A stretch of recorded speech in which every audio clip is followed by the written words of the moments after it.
Over the past few weeks in this series, we've been building up this special effect of a spark gap, also known as a Jacob's ladder. Last week, we attached a helper object to a spline curve using a path constraint. We customized and looped that motion. This week, we will vary the animation so that each cycle is slightly different. We will use waveform controllers to apply an ease curve to modulate the speed, and also a multiplier curve to modulate the values of the percentage along path track or parameter.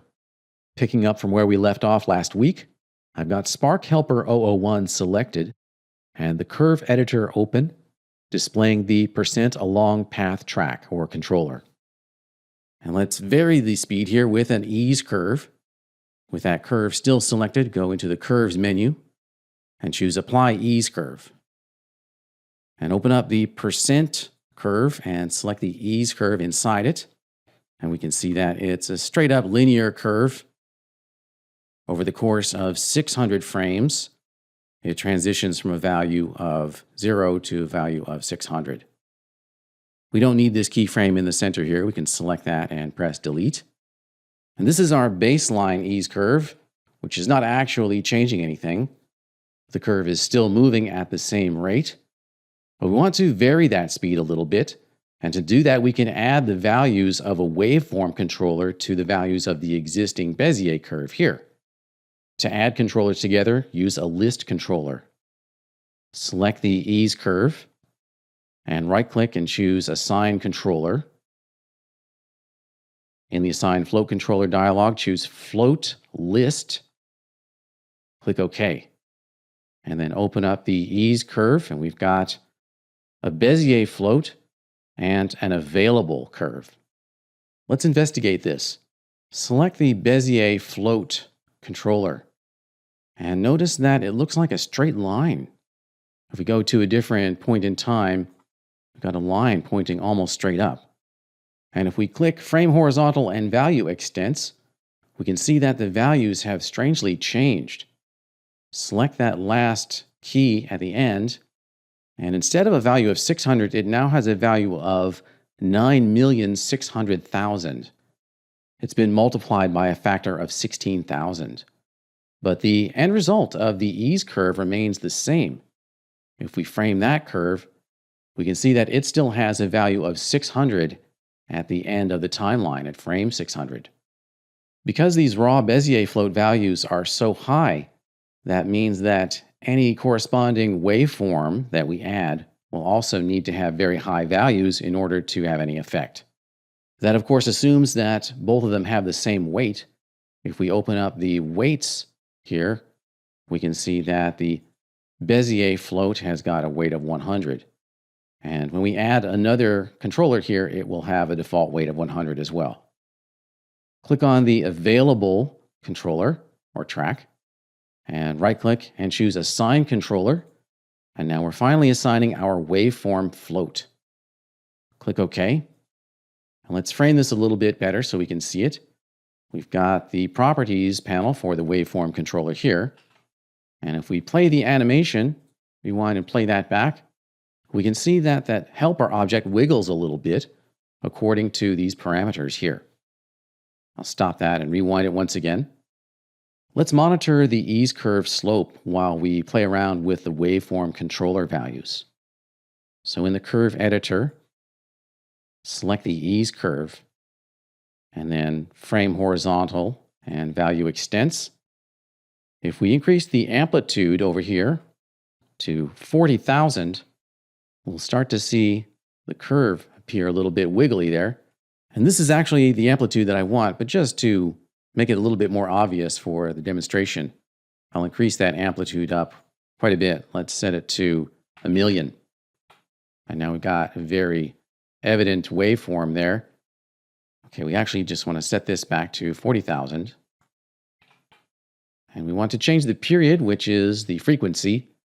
To make it run faster, set the period to 75. And now we can rewind and play back and see the result.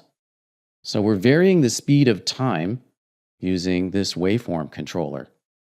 We can close that window And if we ever want to get that back, we can just double click on Waveform Float. We can also right click and choose Properties to get back to that window. The ease curve is varying the time base, but the values along the path are the same in each cycle. It's always going from a value of 30% to 100%. To vary the values as well as the timing, apply another waveform controller as a multiplier curve. Go up and select the percent curve and choose Curves. Apply multiplier curve. And now select the multiplier curve, right-click and choose Assign Controller, and once again a Waveform Float, and click OK. The Waveform Controller opens automatically. We're multiplying this curve by the values of the parent curve, which is the path constraint percent. So we want the multiplier to have values near 1 but not exceeding 1. We don't want the final percentage along the path to exceed 100. To achieve this, we can have two different waveforms within this single controller. The first waveform will be a static constant value, or a DC value of 1. The second waveform will be a sine that we can subtract from the first wave's constant value. So the first one's going to be a DC value with no amplitude. Set the amplitude to 0. And the vertical bias down here determines the DC position. So let's take a look at that. We'll get in close on this multiplier curve here. We can try frame horizontal and value. And if that doesn't work, we can zoom in with Control Alt and middle mouse. So currently it's got a DC value of 0. Over here in the vertical bias, we can choose manual. And as we drag that up and down, we can see how it's changing. Set it to a value of 1. So that's the multiplier curve. That is just a static value of 1. Now we're going to vary that. So add another waveform here. And that second waveform, we want a very much lower amplitude. Bring that down to 0.025. And we can zoom in once again on the multiplier curve. Get a good look at that. You'll see that it's going above 1. We can subtract this waveform from the previous one by choosing a vertical bias of auto less than 0. And now we never get a multiplier curve above 1, and therefore we never get a percentage along path that is greater than 100. So we can frame horizontal and value extents once again there. And now we have a very interesting situation where we're varying both the time base and the values using different waveform controllers. We can close the waveform controller window and also close the curve editor, and we can assign that controller structure to the other helper objects. Rewind back to frame 1, and with the helper object selected, go to the motion panel. In the assign controller rollout, select Position Path Constraint, right-click, and copy. And that's copied the entire controller tree.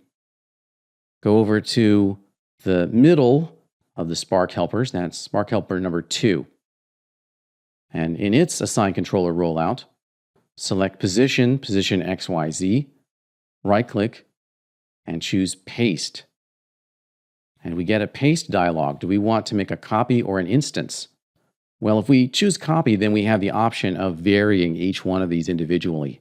So I'll use copy and click OK. And now it looks like it disappeared, but it actually just became coincident with this other helper object. We just need to reassign the paths. So I've got Spark Helper 2 selected. We've got the electrode 1 as its path, so delete that. And then click Add Path and select the Spark Center Path spline in the middle there.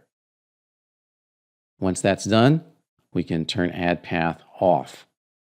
And now if we play the animation, those two move together because we've pasted the controller and reassigned the path. So do the same once again for the third helper. Rewind, select the Spark Helper 003, go to the Assign Controller rollout, select Position, right-click, and paste. And once again, paste as a copy. Go to its path parameters and delete the path. Click Add Path, select Electrode 002, and finally disable Add Path and play the animation. And now we're getting the result basically that we want. If we want to vary this a little bit more so that they don't all move together, we can simply go into any one of these waveform controllers and make slight adjustments.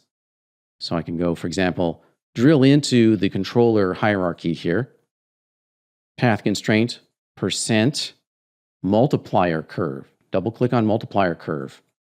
And just make slight adjustments to the period or phase.